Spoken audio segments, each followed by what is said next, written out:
भारत जोड़ो mission society ने दो ज्ञापन दिए। एक ज्ञापन बाबा रामदेव नगर का, एक ज्ञापन भारत जोड़ो मिशन सोसाइटी का।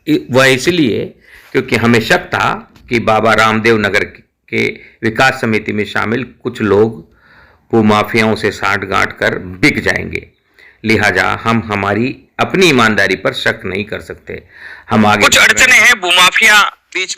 कुछ अड़चने हैं, भूमाफिया बीच में रोडे अटका रहे हैं, कानूनी कार्रवाई भी वे कर रहे हैं। शहर में जो कच्ची बस्तियां हैं, नारकीय जीवन है उनका, और उनके बच्चे भीख मांगते हैं, और थोड़ा बड़े होते हैं तो वे शराब और स्मैक, अफीम, चरस, गांजा ऐसे नशे के आदी हो जाते हैं। क्या हम नया भारत कच्ची बस्ती युक्त बना पाएंगे?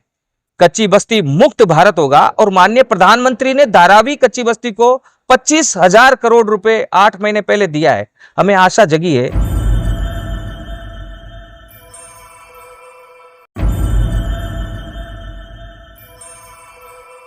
हमें नाज है हमारी उन बहनों पर जो हम पर विश्वास कर रहे हैं और हम आगे बढ़ रहे हैं।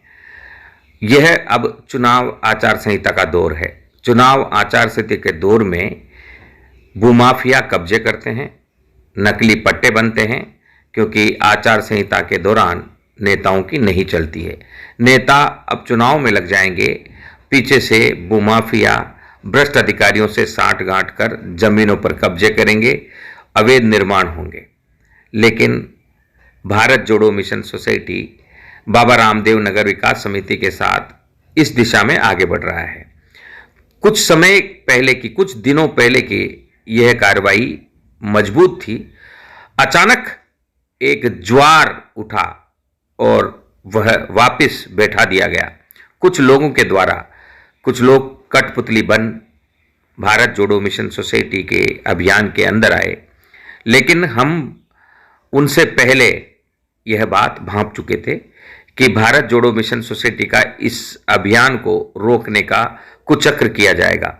लिहाजा भारत जोड़ो मिशन सोसाइटी ने अपना लेटर हेड अलग चलाया। अब विकास समिति के लोगों को खरीद कर अपना उल्लू सीधा करने वाले लोग पछता रहे हैं। अब क्या करें? भारत जोड़ो मिशन सोसाइटी लगातार आगे बढ़ रहा है।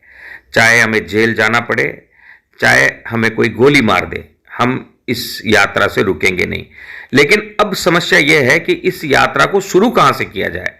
लिहाजा भारत जोड़ो मिशन सोसाइटी ने पूरे प्रदेश में काम किया। पूरे प्रदेश से इस कार्य को शुरू करने की योजना रही और शुरुआत बाबा रामदेव नगर से करने की व्यवस्था को आगे बढ़ाया गया।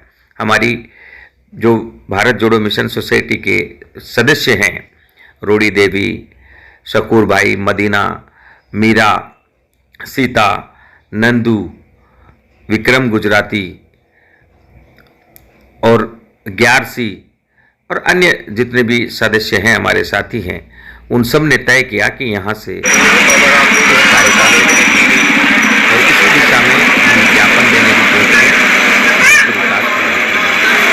लेकिन इसे हम हमारी सूझबूझ का परिणाम समझें या चालाक लोगों को सफलता मिलने का कारण बताएं, हमें समझ में नहीं आता कि जनता अपने हक के लिए क्यों नहीं जाग रही है, अपने हक के लिए क्यों नहीं आगे बढ़ रही है। कुछ लोगों ने भूमाफियाओं के नाम लेटरहेड से काट दिए। बाबा रामदेव नगर में जो बोधशाला है उसके अतिक्रमियों को बचाया जा रहा है। पहले तो श्रवण लोहार और लोनिया लोहार का नाम आया, लेकिन अब दबेश्वर में सब उस बात से मुकर रहे हैं। लेकिन हम आगे बढ़ रहे हैं, हम आगे बढ़ते रहेंगे, रुकेंगे नहीं। अब आगे हमारी क्या रणनीति होगी उसका खुलासा आज शाम को किया जाएगा और जल्द ही एक पत्रकार वार्ता भी की जाएगी। आगे की व्यवस्थाओं को आगे बढ़ाया जाएगा। हम न झुकेंगे, न रुकेंगे, न बिकेंगे, न डरेंगे, आगे बढ़ते रहेंगे।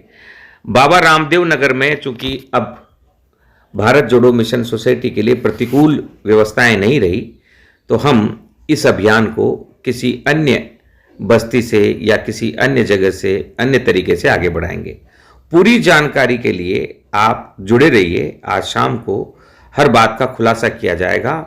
न भूमाफियाओं से समझौता करेंगे, न नशा माफियाओं से समझौता करेंगे, न डरेंगे, न रुकेंगे, न बिकेंगे, न झुकेंगे। आगे बढ़ते रहेंगे, चाहे हमें हमारी जान भी देनी पड़े। आर्थिक समस्याएं हैं, चंदा रोका गया है, लेकिन हम उसकी भी व्यवस्था अब कर चुके हैं। लिहाजा हम राष्ट्र निर्माण के अपने पथ पर बिना रुके आगे बढ़ रहे हैं, पूर्व की भांति।